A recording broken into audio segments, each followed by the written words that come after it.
Craig dwi'n gweithio fel parchmon I Parc Cenedlaethol Aberdeenshire Benfro.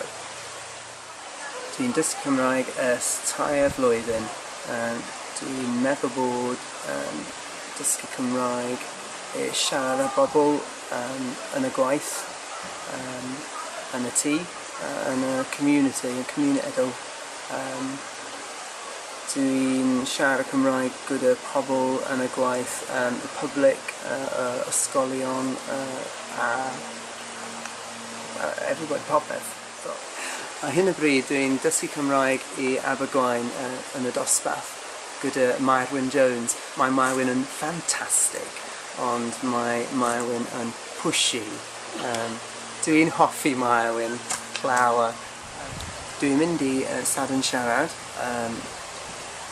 Mae sadwn siarad yn helpu fi I ymarfer y Gymraeg gyda popeth gwahanol, pobl gwahanol, sorry, wrong word. Llynedd es I Nant Gyffein. Yn y Nant, dosbarth Cymraeg yn y dydd a yn y noson activities, drama neu canu neu geimau, llawer o hwyl. Dwi'n ymarfer Gymraeg gyda fy ngwraig yn y tŷ. Mae fy ngwraig dysgu Cymraeg gyda Mywyn a fi. Dwi'n trio ymarfer gyda fy mab, ond mae fy mab dim yn interested. Dwi'n trio ddefnyddio'r Gymraeg yn y gwaith, yn y swyddfa gyda ffrind,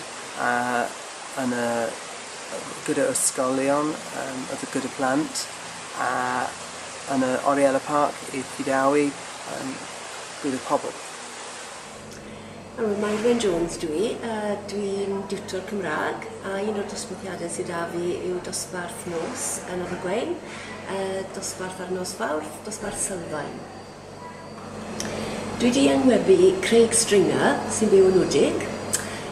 Mae e'n ddysgwr, mae wedi bod yn dysgu Cymraeg ers 3 blynedd nawr, felly mae wedi cwblhau cwrs mynediad a mae wrthi yng nghanol y cwrs sylfaen ar hyn o bryd. Mae wedi bod yn dysgu mewn dosbarth nos, felly dwi ddim wedi bod yn gwrs dwys, ond mae wedi gwneud y mor ddwys a phosib I hunan. Mae wedi gwneud lot o waith ychwanegol, mynd ar gyrsiau haf, mynd I sadwn siarad. Mae wedi bod yn defnyddio'r llyfr Teach Yourself Welsh, dwi'n meddwl bod yn bod drwy'r llyfr hwnnw rhyw 2 gwaith erbyn hyn. A fi oedd e'n Nant Gwrtheyrn mis Medi llynedd. Felly mae wedi achub sawl cyfle I ddysgu Cymraeg I hunan yn ogystal â mynychu'r dosbarthiadau. Dwi wedi enwebu fe ar gyfer y categori Cymraeg yn y gweithle, achos mae e'n mentro I ddefnyddio ei Gymraeg yn ei waith. Mae'n gweithio fel parcmon gyda Parc Cenedlaethol Sir Benfro. Felly fel rhan o'i waith mae e'n cynnal gweithgareddau gyda grwpiau blant, gyda theuluoedd weithiau, gyda ambell gymdeithas, a pan fydd cyfle mae e'n defnyddio'r Gymraeg. Mae wedi dysgu enwau Cymraeg ar Grederiad y Môr enghraifft. Eithon ni ar daith gerdded fach diwedd tymor nawr fel dosbarth nos, yn taith natur ni, ac oedd Craig yn dod â 2 daflen, un enwau'r coed, un enwau Crederiad bach, pryfed ac yn y blaen. Felly mae'n awyddus I ehangu geirfa ac I rhannu brwdfrydydd yma. Dwi'n gwybod pan bod e'n mynd I ysgol fel ysgol Casblaidd neu ysgol Llanech Llwydog, mae'n cynnal rhan fwyaf o'r gweithgaredd trwy gyfrwng y Gymraeg, sy'n dipyn o gamp ar ôl 3 blynedd. I gymharu â bobl sy'n fwy rhugl, ellech chi ddweud, wel, yn ffordd bell gydag y fynd. Ond dwi'n meddwl bod bobl sydd yn cymryd y camau rheini yn gynnar yn y broses, yn heiddi anogaeth, achos weithiau na'r camau anoddau yn cymryd I dorri'r tir newydd na, I weid, dwi'n mynd I gymryd y risg, falle na I wneud camgymeriad ond sdim ots. So dwi'n credu bod yn heiddi anogaeth oherwydd hynny.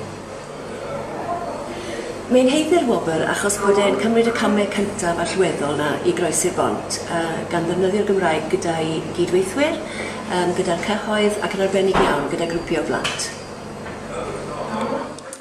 Yn y dyfodol, gobeithio dwi eisiau mwy Gymraeg, as far as I can really.